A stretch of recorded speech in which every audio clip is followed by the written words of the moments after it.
Hello from the Hoboken Historical Museum. We are streaming live on Facebook, YouTube, and Twitter. This is Hoboken Talks on Thursday nights where we talk about Hoboken. I'm your guest. I'm your host tonight, Bill Curran, and with me is my special guest, Armando Luis, the owner of both Sparrows Wine and Liquors and La Isla Restaurants. Please feel free to chat with us in the comments section. We'll do our best to respond. We consider YouTube our home base, so if you miss any Hoboken Talks, please check us out there. Armando, welcome to Hoboken Talks. Happy to be here. How are you doing this evening? Doing great. Getting ready for the holidays. Very busy, but exciting. Great.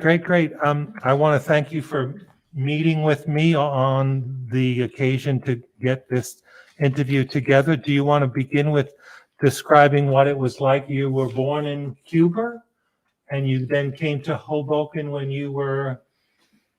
Yes, my family is embodies a typical Cuban saga. My father was a political prisoner, along with a couple of my uncles. So we were considered pretty much persona non grata in Cuba, and people like my family were encouraged to leave the country. I mean, it's probably one of the secrets as to how the Castro brothers have stayed in power for so long. So in 1970, we emigrated. Our intention was always to come to the United States, but we first emigrated to Spain, and we lived in Spain from 1970 to late 1972, when we moved to Union City. What I'd like to say about that is that I went from Fidel Castro to Francisco Franco to Richard Nixon. So that was somewhat of a, I guess, I'm not sure what to call that. But we moved to Union City, right up the road, in, I believe, late 1972.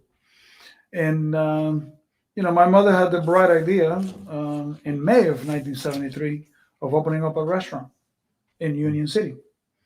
I was 14 years old. The restaurant was called El Faro, and it was very similar, which means the lighthouse. And it was actually very similar to La Isla as it is today, the original La Isla. And she put me to work. I used to get up 6:30 in the morning, serve breakfast before going to school, then come home from school to serve lunch. And then after school, my brother and I would split the duties. It was my job to clean the restaurant. So that was 1974, and I haven't stopped working ever since. So. And how was it that you got started in Hoboken? What came first, the liquor store or the restaurant? The liquor store, well, there's kind of a funny story there, because technically the liquor store came first, but we always had a strong connection to Hoboken. My uncle, who was... Someone's asking a question for us, Armando. Eric is asking, how did you choose New Jersey? That's a good question. The reason that we came to Jersey was that our sponsor was my uncle, who lived in Hoboken. My uncle was a Hoboken guy. That's how we were connected. Even though we lived in Union City, we always had a strong connection to Hoboken. My uncle was actually an small urban legend here in Hoboken, in the business community, and he sponsored us.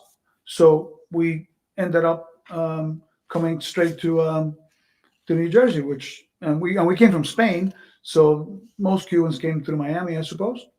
So yeah, that's how we ended up in New Jersey. Yeah. So. And is he the man who owned Sparrows first in Hoboken, your uncle? Well, at the time that my mother bought the restaurant in Union City, in the same time period, my uncle used to own La Isla, the restaurant that we now own. And my brother and I used to sometimes help work at La Isla with him. We worked with my mother, but once in a while he would need help, and we would come down and work in Hoboken. So we've been in Hoboken for that long. Um, and then fast forward to 1977, my uncle bought Sparrow with a partner, and approximately the same time, coincidentally, my mother was getting out of that the original restaurant, Mhm. um, and looking for another business. And the partnership between my uncle and his partner didn't work out so well. You have a compliment from. Breakfast at La Isla is delicious most mornings. you, Thank you you. you can find me there almost every morning eating the oatmeal with fruits, You have which I breakfast. highly recommend. You serve breakfast, lunch, and a dinner at La Isla. Yes, we serve breakfast, lunch, and dinner. And I've been eating lunch at La Isla probably from well before we owned it. That's how we ended up owning La Isla. Is that how But, you stay so slim? Well, I'll take that as a compliment. That's one of the ways you know, stay pretty physically active in general. So, I walked here I walk up and down Washington all the time, and I wish more people would do that. You know, I It's great to hear that. I when I make the comment that I walk to the two businesses, people are surprised, and it's a great walk. It's a great way to stay in touch with what's going on in Hoboken, and it's a mile. You walk that distance twice, and there is your workout for the day. So Mm, I highly recommend it. that's great. Rand, could we go to the slide with the matchbook? Although this is La Isla downtown. Yes, see that's there's a funny story behind that sign. That sign looks pretty beat up, right? Looks like it needs a good cleaning. And we that's actually a relatively new sign. The sign that was there previously, which it's in our basement, was really old, but it looks sort of like that, but for real.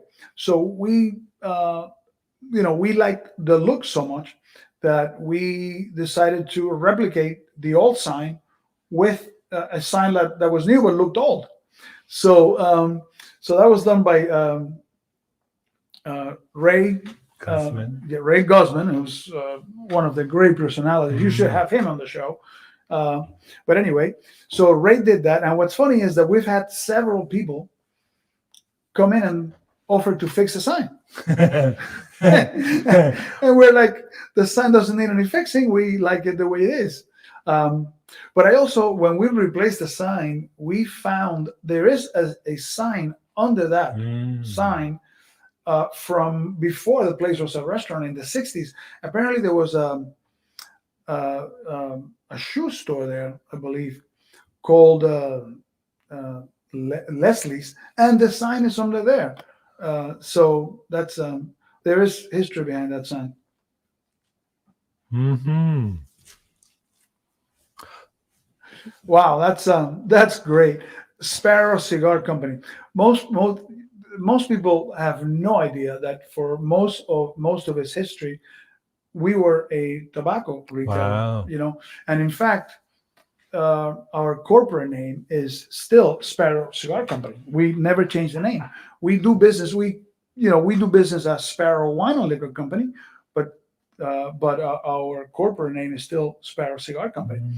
And when my parents, so anyway, going back to the story with my uncle, his partnership didn't work out, and my mother, who was at the time had sold the restaurant and was looking for a new business,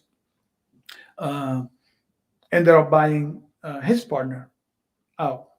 And by the way, my uncle bought that building with the business, the liquor license, the wholesale tobacco license, which back then was worth a significant amount of money. I believe that he bought that for $108,000. and then my mother came into the partnership, and I think the business, which was a few months later, less than a year from when my uncle had bought the business, for 125. So she had to pay 62,500 for the building and the business.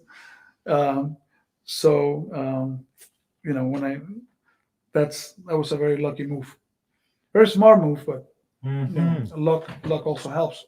So that tells you how how Hoboken has changed. I mean, that building is now worth several $1 million, um, and it's hard for people that even people that have been in Hoboken for say 10 years or more to understand what Hoboken was like. I mean, you know, Hoboken was the butt of jokes. I mean, I remember living in Union City, um, and again, like I said, I was always very active in Hoboken, and um, and I mean, people in Union City consider Hoboken the lower neighborhood. I mean, you wouldn't come to Hoboken if you lived in Union City. It wasn't a place that you would go out of your way to go to. I mean, except for the Clanbrook House. The Clanbrook House back then was that's it's hard to explain how important the Clanbrook House was. Did they get liquor from your company? No, no, no, no, no. It's not legal in New Jersey for a liquor store to sell liquor to a restaurant. So no. But the Clanbrook House back then was a very rowdy, lively place. Hoboken was always a lively place. I don't ever remember Hoboken being a I mean, sleepy, quiet town. No, Hoboken was always rowdy. Back it was very different back then, and like I said, I mean, it didn't have the best of reputations. Um, but it was never quiet. I mean, Washington Street was always a very active place. So Hoboken was always exciting, um, and somehow you knew that Hoboken was this gem that had this great potential. So yeah. That still was going to shine, but wasn't shining then. Yes, somehow there was that. I mean, you had the prestige of having a Stevens Institute of Technology, which, by the way, I did not qualify to enter. Guilt trip. So I ended up going to Rutgers Engineering. But anyway, so yeah, Hoboken always. I mean, it just seemed that Hoboken had this potential, and always had this historical importance that that everyone knew was there, but not many people foresaw that it would blossom into what it is today, and what it has been for a while. So yeah. You had said that Sparrows was actually the first liquor store in Hoboken. Is that true? No, Sparrow, we're liquor license number 4 in Hoboken, and I don't know who is number 1, 2, and 3, but our liquor license, in our serial number, the liquor license number includes so we're number 4. But you have to keep in mind that when my family bought the business, liquor was a minor part of the operation. What is now our beer cooler was a humidifier, was a humidor for cigars, and the whole back of the store was the wholesale section, and a lot of the small bodegas, small businesses in town, delis, anybody that bought cigarettes.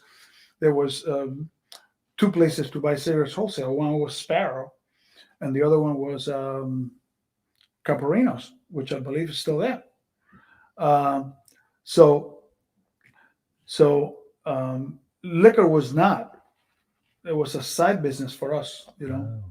I think I mentioned that when I took over the store, my mother had a greater variety of hairbrushes than French wine. I think she had 8 French wines and 12 Hairbrushes. different types of hairbrushes. And she used to sell anything. She would sell pressure cookers. She would sell socks. She would sell. I mean, she did not have an inventory list. It was she she it seemed like people would show up and just sell her stuff, and you could get anything in there. You could get I don't know, utensils. You could get knives. You could get cooking things. You could get it was crazy, and a lot of candy. We used to sell so much candy, and it was totally. It was an incredibly different environment back then, and her employees were my father and my aunt, neither of whom spoke English. So it was a non-English speaking business in the middle of Washington Street. And my mother, God bless her, she's still alive. She's 95. She lives upstairs. She managed to make ends meet long enough to wait Hoboken out to become what it is today. I mean, we could have sold out at so many points, and somehow we didn't, and that was lucky. We have a comment from Sissy. She's saying this is the best show tonight. El Rey. El Rey. That's what I call him. El Rey, the king.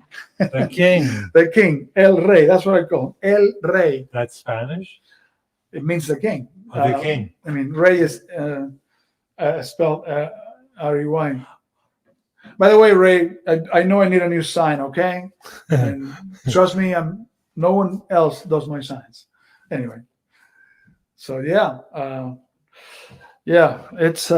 it's been quite an experience, watching Hoboken happen from Washington Street, and when you're selling liquor, okay, on the front row of Washington Street, you're going to see a lot of stuff happen. Not all of it good, but it's been an entertaining, I guess, 35 years or whatever it is. So yeah. You had shared with me that there was this man who would come out late at night, and at times you'd have to maybe open your window and throw something at him. When people sometimes people complain about Hoboken being loud, and Hoboken is loud. Let's not deny that. But Hoboken was always loud. I remember my father and the fellow next door, who's Nelson, another urban legend in Hoboken, Nelson Ortiz. They owned a clothing store, like a clothing store next to us, and they used to play dominoes. They would set up a domino table right under the tree there, and they would have domino tournaments and be drinking Bacardi and rum and stuff, and so there was always a lot of carrying on in Hoboken. I don't ever remember Hoboken not being a little bit rowdy and very gritty back then. Yeah, so all this rowdiness is not exactly new. And where did the eggs come from that you threw at that guy one night? Well, one of the characters in town was Sabu. And Sabu was this I don't know how to classify him. He wasn't exactly an alcoholic, but he must have had multiple personalities. And unfortunately, there was a loud personality that came out like at 3:00 at night, and I used to sleep right by the window, on the north window, right above the store. and Sabu would come from the city hall side, yelling and screaming at 3 o'clock in the morning. So I made it my practice to set up, a carton of eggs by the window, and whenever Sabu would come by, you know, yelling and screaming, I would throw eggs at him, which wasn't easy. Sometimes it'd be across the street. I would always be hoping, just get a little bit closer, get a little bit closer. And I don't think I ever hit him, but I threw a lot of eggs at Sabu. Yes. Did you take them that day from La Isla down the street, or did you buy? No, them? I don't think so. No, we used to be. Look, my brother and I and our friends, we raised a lot of hell. I mean, those weren't the only eggs we threw. I mean, on mischief night, we would, from the top of the building, throw eggs at people. I mean, we did it. I hate to, I don't want my children doing that, but yeah, we raised a lot of hell on Washington Street, and I've seen a lot of stuff go down. We have some other pictures, Rand. Could we see some of those? Oh, look at that guy in the blue shirt. That's a good looking guy. There you are. Wow. So yes, that was opening day. The store uptown. By the way, there's a story behind that too. When we we used to advertise a lot with the Hoboken Reporter when Joe Barry was still the owner of the Reporter. So I was friends with Raul. What was his name? Who was another local legend. Anyway, so I had somewhat of a secondary connection to Joe. And when the first day, when he closed the deal on the Bethlehem Steel Shipyard, I called him. The newspaper came out and I called him. And I told him, Joe, I don't know what you're going to do there, but whatever you're going to do there, I want to be there. And he never forgot. He never forgot that. And sure enough, we were going to be part of the new the original project, which you may remember was going to include a ShopRite. The original project was not mostly residential, where the South Tower, Independence Tower, that was supposed to be a supermarket, and we were going to be where King's is now, because we wanted to be kitty corner to the supermarket. And that project did not materialize. It got a lot of opposition, and even though I was in it because I was going to get a liquor store, I'm glad that it didn't happen that way. So, but when that original project was defeated, everyone pulled out, and I called Joe again, and I told him, Joe, whenever you reconfigure this, I'm still here. So we would, I believe that he bought that property in 1993 or something like that. And the store didn't open, the project didn't open until 1999. So this was six years. And sure enough, when Applied finally got the permit to build, I got a call from Joe, and they well, not Joe himself, but he asked me, where do you want the store and how many square feet do you want? And that's why Sparrow has the best location next to the arch and opposite this museum. So even though Joe had national clients like CVS and King's, he stuck with us and gave us first choice. Wow. And to this day, I believe we have the best location. Sounds like you were here before the museum. We got here in 2001. Well, we were here. The project opened in 1999, but like I said, I consider us the original tenant. we never abandoned the project. Mm-hmm. Mm-hmm. So Could we and see that ended up being a good move. Oh, look, your dad. That is my mother next to me with the blue. We Oh, have a that is comment my from Love daughter. You Daddy. Love you, Daddy. I love you too, honey. Havana. Havana. Yeah, Havana's an attention magnet.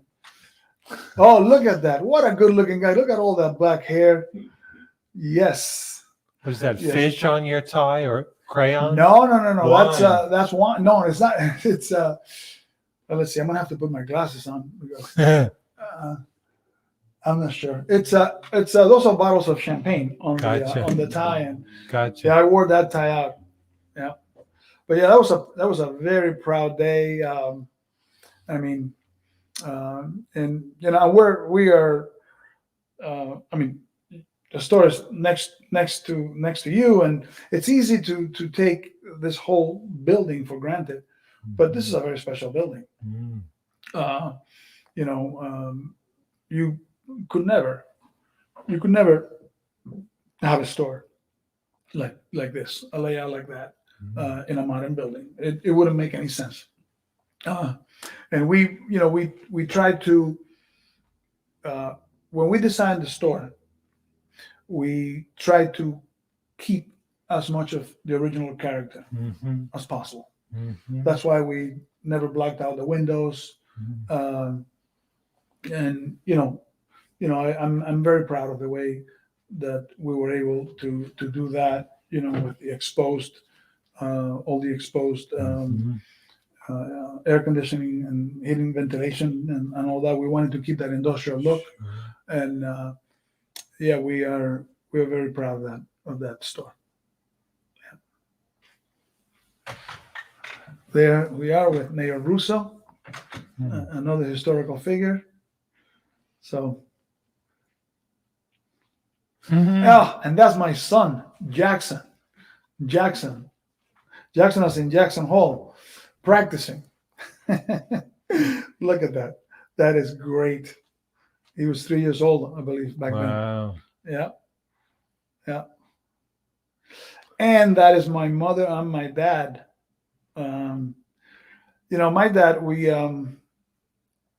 came from an area in Cuba. We came from the countryside in Cuba, and we came from a mountainous area, which was one of the last vestiges of resistance to Castro. So there were guerrilla warfare going on where I lived. I mean, I remember my mother coming to our bed and kind of covering us and bullets, shots being fired. And so my father was a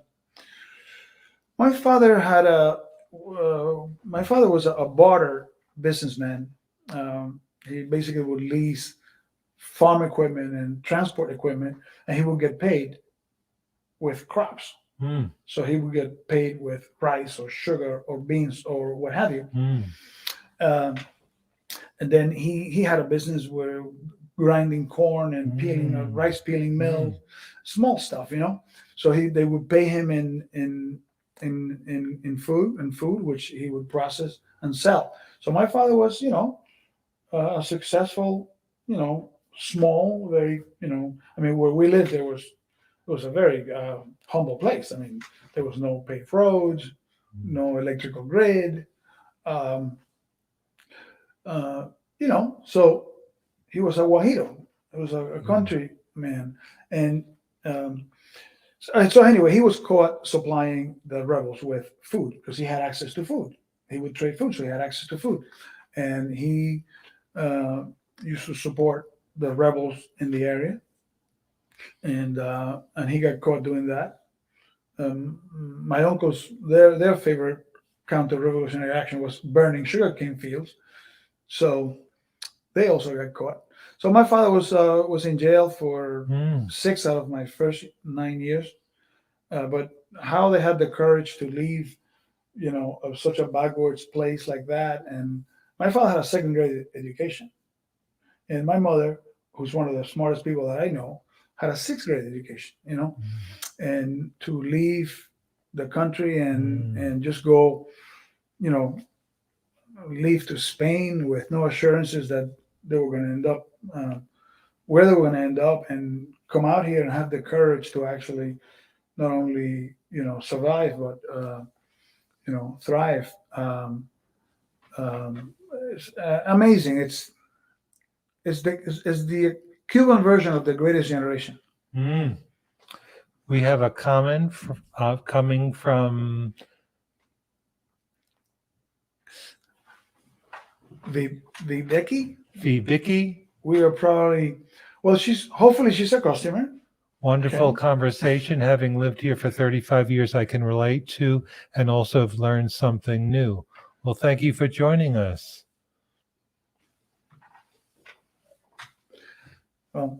Oh, there you are. Oh, look at that. Is that Thank you. Jersey You know City? what? You know what? That gets you a free case of wine. Just putting up that picture with that hair, Can I get a free meal instead of no? You know what? Free meal, free wine. Just put that up somewhere. That's great. Oh, You're a skier yes.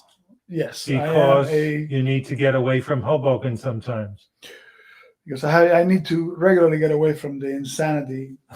This I think we spoke about the story behind skiing.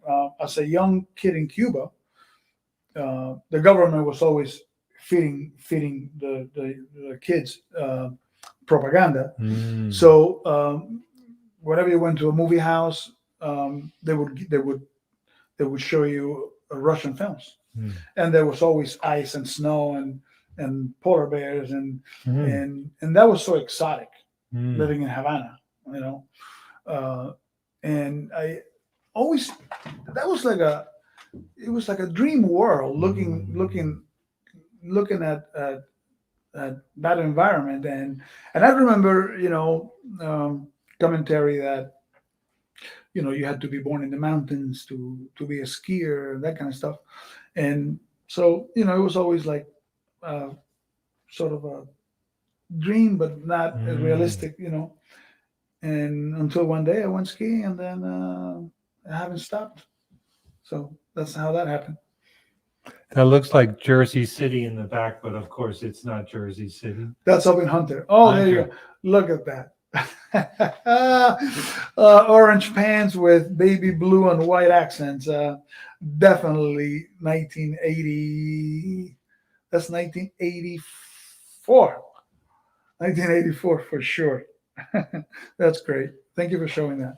Did you? Now my friends are going to get jealous. Now my ski friends are going to get jealous that I'm on TV showing off my form. But anyway, so yeah.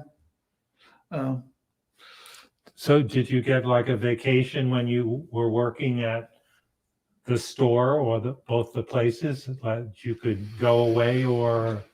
Well, yeah. I mean, being self-employed has its benefits, but it's been a lot of work. It's been a lot of work, but I tell you, Hoboken is such a special place. The people of Hoboken are such so much energy. So much character, and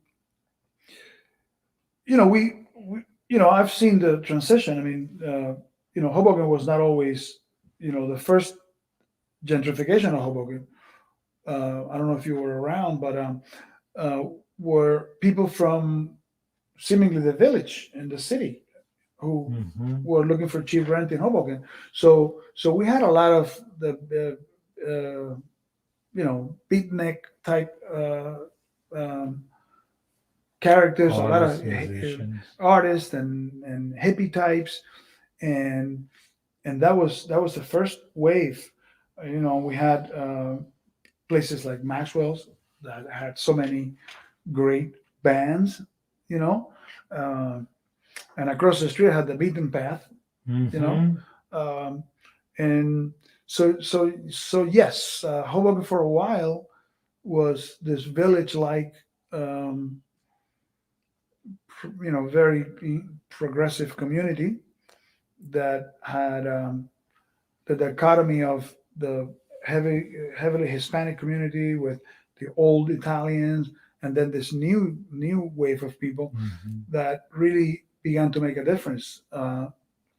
And then of course, you know, real estate development discovered Hoboken, and we've seen what what has happened, and and I as much as Hoboken has grown, I think Hoboken will continue Mhm. to grow, uh, and become, uh, you know, uh, and continue to be one of the best places and most important places Mm. in the state Mm. to live and work. Uh, so no, absolutely, Hoboken has been amazing. Um, I mean, where else do you have what other town, not only in New Jersey but almost anywhere, has the combination of the waterfront and a broad avenue like Washington Street? I mean, we take that for granted, Mhm. uh, but we shouldn't, you know. Uh, and the Stevens Institute, which continues to grow. Uh, I just I just see Hoboken having a great future. I mean, obviously the COVID situation has put a damper on everyone, and And you see it slowly coming back, or yes, we've definitely, well, the business has definitely come back for the most part, but it's a different. The business is different now.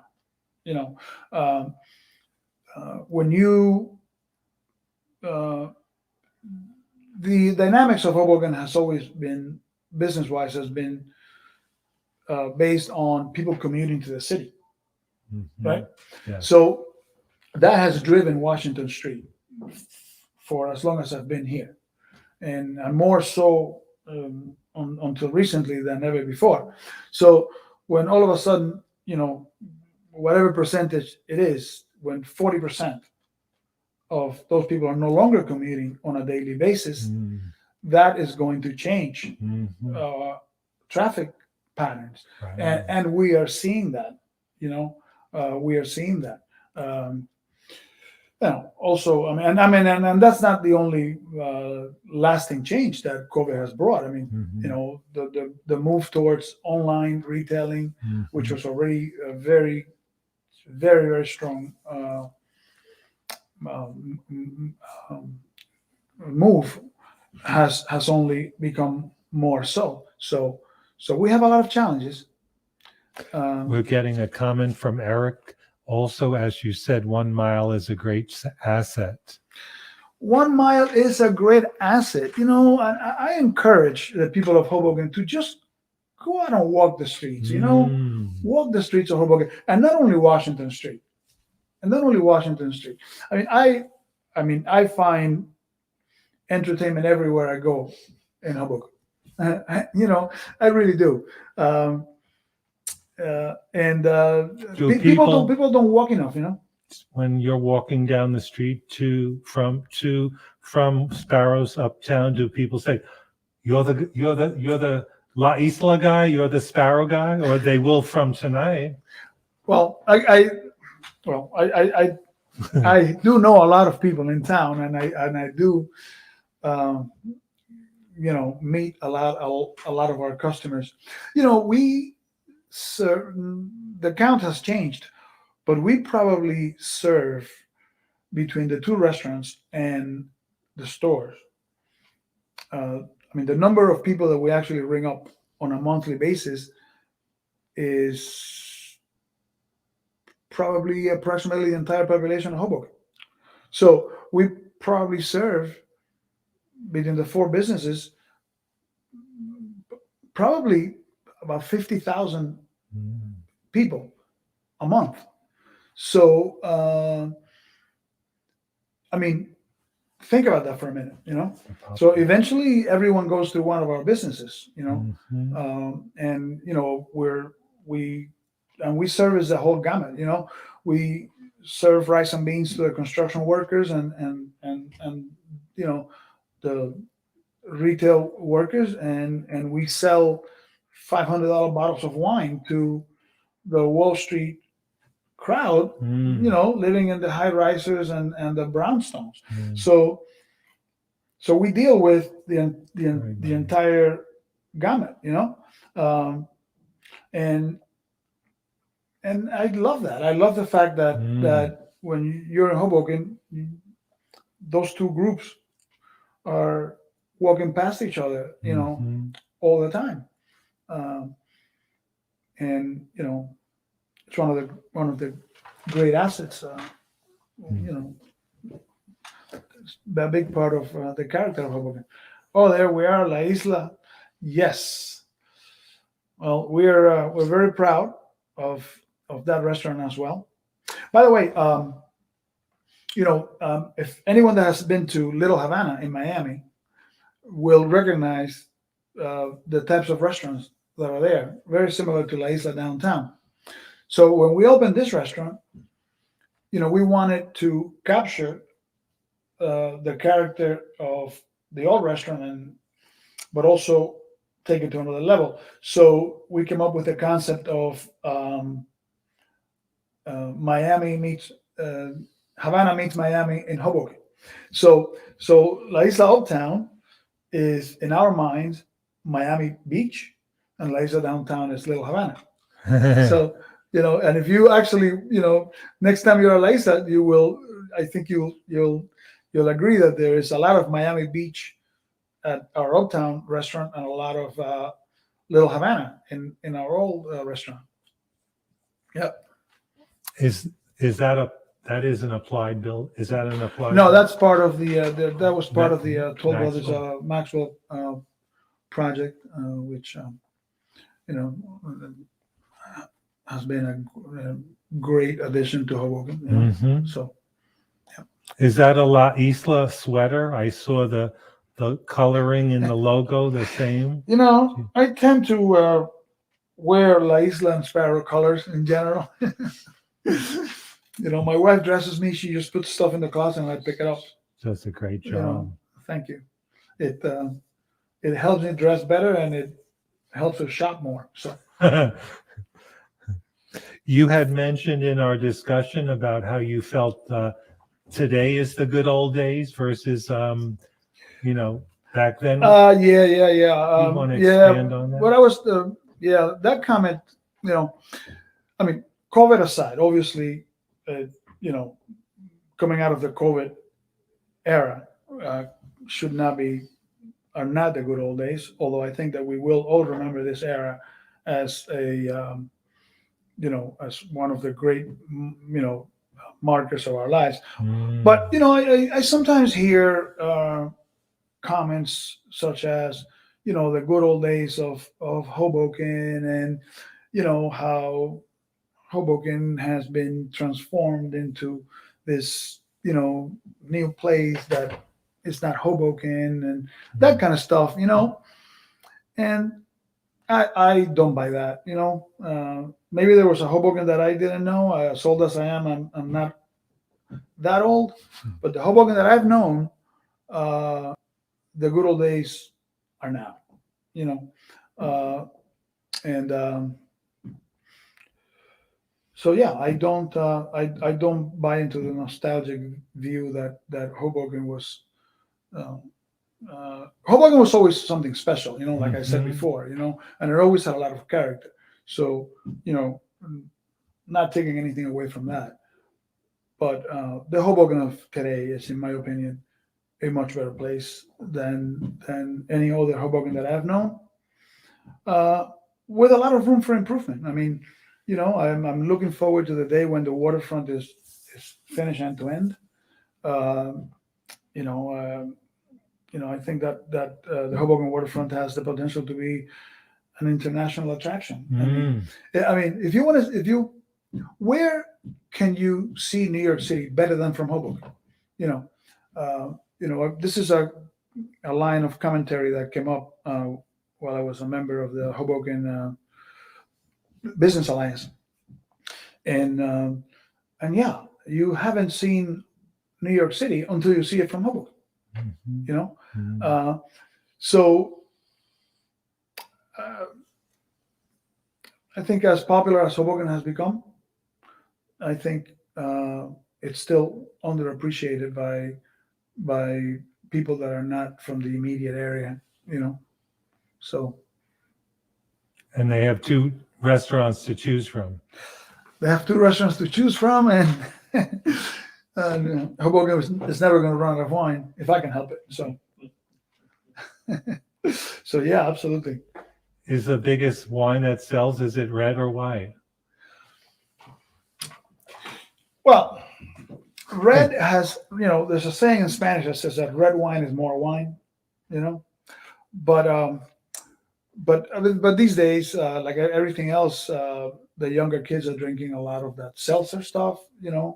Um my daughter, who's apparently watching, is represents about 3% of our total sales, herself and her friends, uh, and always at a discount or free. So that's been it's become a line item in our profit and loss statement. But yeah, I mean, um, when I look back, we used to. I mean, my mother's business was mostly a pint business. Pint and half pint business. Uh, and these days, I generally try not to even do that kind of business. Not to attract the wrong crowd to the neighborhood. But yeah, I mean, the profile of our customer has completely. But what else is funny though? We do have still have this old customers. Uh, we call them the Armandito crowd. Armand. Armandito. That's a diminutive for Armando. And those are the real old customers that used to know me when I was a 17-year-old and working for my dad, and they call me Armandito. There's not many of them left, but there's a few, Armandito. So we call them the Armandito crowd. But unfortunately, they're slowly passing away. By the way, it used to be a regular occurrence. I think we spoke about this also. The store is going to be 100 years old next year, 1922. 1922. And um, there's a lot of history at Sparrow, particularly during the World War II period, when cigarettes were rationed. Mm-hmm. And there was only a couple of places in town where you could get cigarettes. That's what I'm told. And the lines at Sparrow used to go around City Hall, and you had to come in with exact change. I think a carton of cigarettes was like $1.21 or something like that. You had to bring exact change, drop the money in a slot, and grab your carton of cigarettes. No, no fooling around. And so anyway, the point I'm getting to is that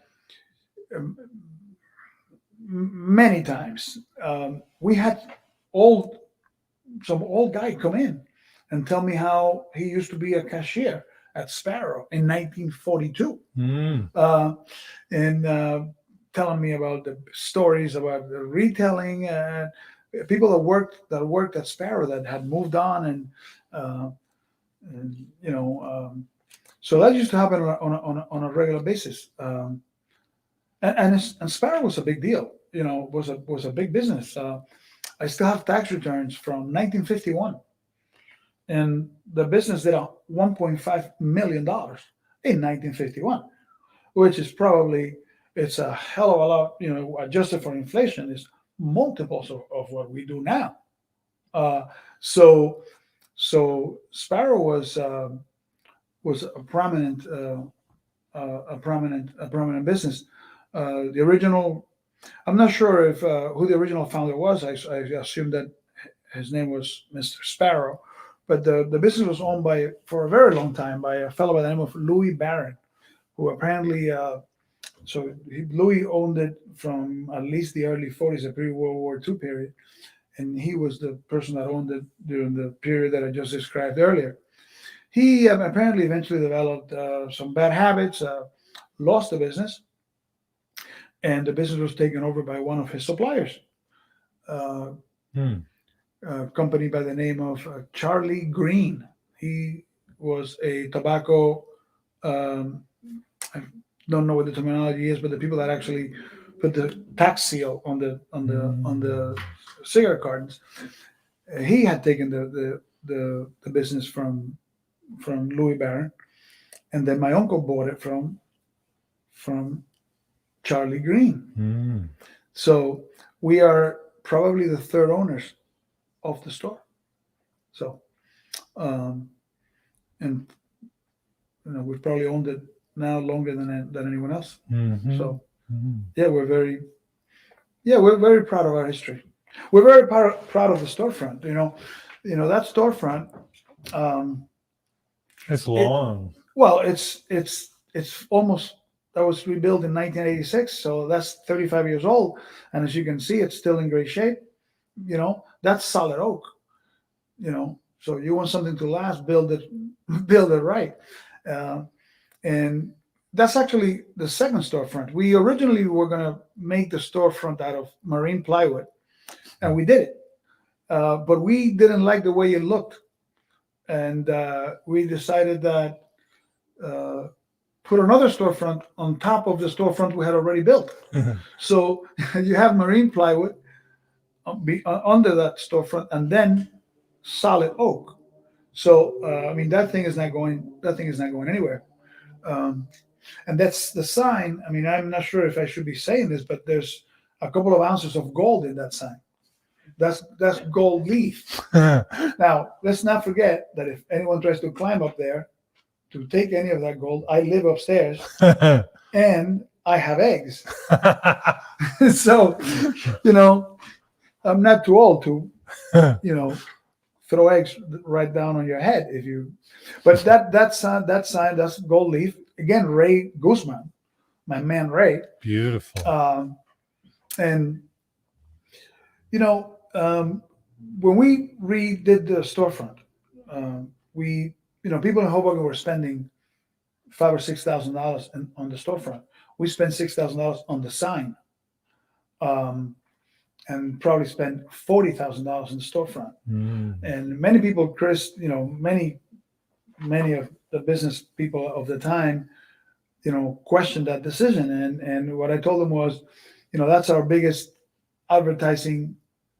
This is the biggest advertising that we'll ever have. Right. And sure enough, it has been that, and most of the other storefronts that were done at the time have come and gone, and ours is still, sort of like new. We do a lot of maintenance to it, and what's next for you? Retirement. Okay. Hi, Tiffany. What's next for me is. But you're so young. So young, not so young. Actually, we have made a big move towards the online business. Yeah. Okay. Obviously, that is where the future is, and I'm glad that Tiffany brought up that point, because I think in order to be successful today, you have to have a strong online presence. But the ideal and I think you're seeing the ideal combination is both, right? Some sort of brick and mortar presence with an integrate. What we try to do is integrate both. A seamless experience. And I think you're seeing that even from Amazon having bought Whole Foods, right? That's Amazon taking a brick and mortar position. So, what's next for us is we have another comment from Tiffany Fisher. So young and so much energy and so much to share with our local businesses. Big fan. Thank you, Tiffany. We're Tiffany and I are mutual fans of each other. I've had the honor of being a founding member of the Hoboken Business Alliance with Tiffany. um, and they're doing a great job. They're doing a great job, and um, I know there's a new director coming into town that I'm very excited about, and I think he should be a subject of one of these programs. Mhm. And currently I took a leave of absence in essence from the Hoboken Alliance because my businesses have been so in such turmoil, so disrupted. Uh, but if they have me, I will. Uh, Be back. I will be back. I'm not sure that Greg wants to hear me anymore.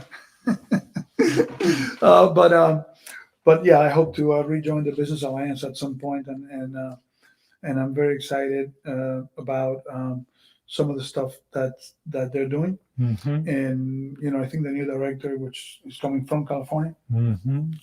uh, will uh, will bring a new perspective, and I'm very excited about it. I mean, I also think that some of the stuff that we've seen, the outdoor cafes on Washington Street, are uh, a thing of the future. I think Washington Street. Now, this is about Washington Street, correct? This program is about Washington Street, and I think that downtown America faces a great challenge. Mm. From the online, the Amazon, what I call the Amazon effect, um, and the way that that downtown USA, including Washington Street, is going to be able to survive is by being where they're not. You Mm. know, so I mean, I think Washington Street has to become more about the experience. Less about going to pick up a carton of milk, and more about uh, you know, uh, I don't know, see and be seen, about experiencing. The You can never take away, Mhm. the experience of eating outdoors in a street like Washington Mhm. Street, and I mean, and I think that we're slowly seeing that. I mean, I think the outdoors cafe, that's going to hopefully stay. I mean, I think some changes have to be made to that concept, um, but but the outdoors character of Mhm. Washington Street is the future Mm. of Washington Street, in my opinion. Mhm. Within the food and wine industry, uh, we we just need more people to discover how great it is. Even Hoboken itself. Uh, I think there's a certain sector of Hoboken that doesn't fully know Hoboken. So I encourage everyone to stroll down Washington Street. Just walk up and down the place. Mm. I guarantee you're going to see characters. You're going to see the guy on the bike who dresses as Batman. Have you seen that guy? That guy's Cuban, by the way. I'm not sure if I should be saying that, but that guy is Cuban. You know, uh, uh, Lots of characters on Washington Street, I encourage people to walk up and down, and the waterfront. I mean, sometimes I ride my bike by the waterfront, and I stop and take a look, and I'm like, what the hell? Why don't I spend more time here? Mm. Um, Priceless. we take it for granted. We take Hoboken for granted, and we take the character of having a world class university, and what comes along with that, um, in terms of st- students and mm, professors and everything that goes with a world class. We have that here in Hoboken, Mhm.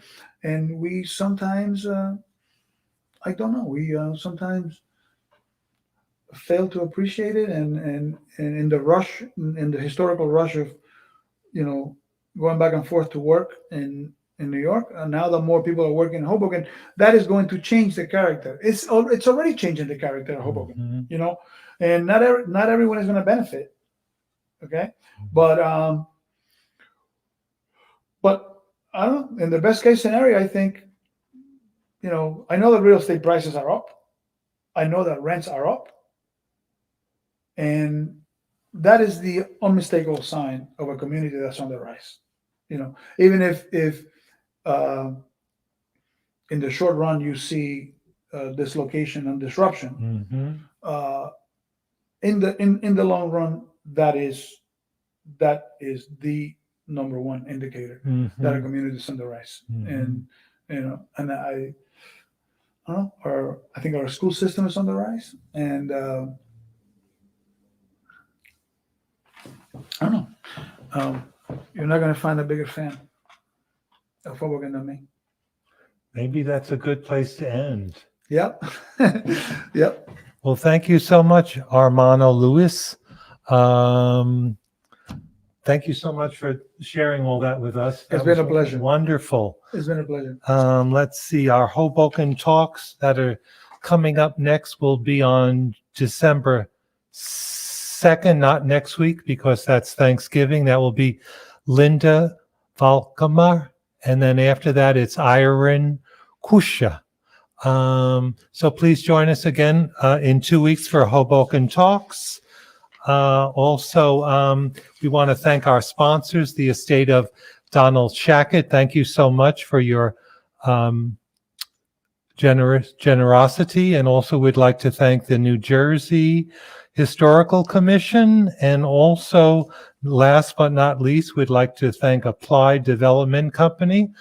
Thank you for all your support so much of the time. Don't forget, you can watch other Hoboken talks at our Hoboken YouTube channel. And our current show is The Avenue, A History of Washington Street, what we've been talking about now. This is up through at least through the end of 2022. So please join us. Do we see a little photograph of Sparrow somewhere on that? Maybe we could get one on there. Yeah, We you have should. shownings. And Oh, also in the upper gallery, we have the recent paintings by Frank Hanavan. His show is called The Sidewalk is the Studio, just what Armando was talking about. That's on through January 2nd. Beautiful impressionistic paintings. Please do join us. And thank you so much, everyone, for coming. And please stop by the museum soon. We want to thank Rand Hoppy for all the production assistance to make this video possible. And we'll see you next time. Thank you so much. Bye.